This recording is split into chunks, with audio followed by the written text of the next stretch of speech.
And while many people hope to get a tax refund, others will end up owing money to Uncle Sam. If that's you, there are some things you can do to ease that pain. Joining us is Kelli Grant, senior consumer reporter for smartmoney.com. Thanks for joining us. Good morning. Talk about easing that pain. If you owe a lot, can you ease the burden? You definitely can. There's some easy ways to take some steps there to either delay the bill or maybe lessen the hit a little bit.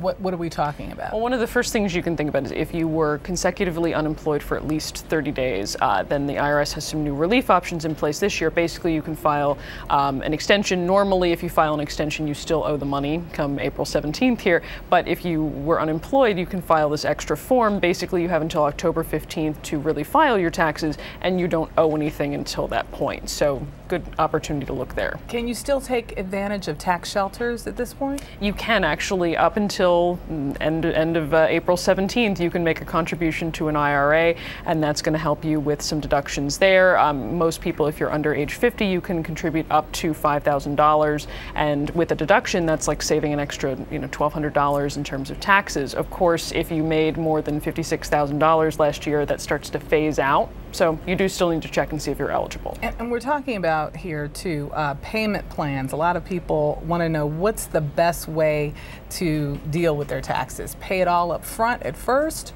or are you going to be hit with one of those naughty interest rates? Well, I mean, if you can afford to pay your entire tax bill up front, better to do that and get it out of the way. But if it really is, huge burden, I've heard from a couple people this week that are saying, they're hoping that their check doesn't get processed right away because that's not going to be a good situation for them, then definitely look at doing some sort of a payment plan with the IRS. They will let you set that up for a small fee, depending on how much you owe and what the exact terms are. It can be up from $43 to $105, and then you have to make regular monthly payments, but they will allow you to do that.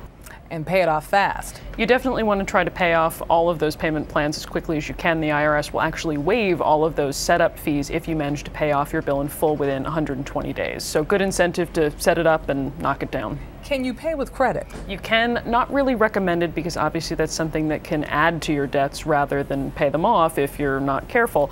And especially you're going to pay an extra 3% fee just on the taxes alone. But if you do really choose to go that route, make sure at least that you're using a credit card that either has a good 0% purchase offer on it or 0% balance transfer offers, so that way you can pay that bill and not have to pay any interest charges for that year. Well, Kelli Grant, senior consumer reporter for smartmoney.com. Thanks for being here with us. Thank you.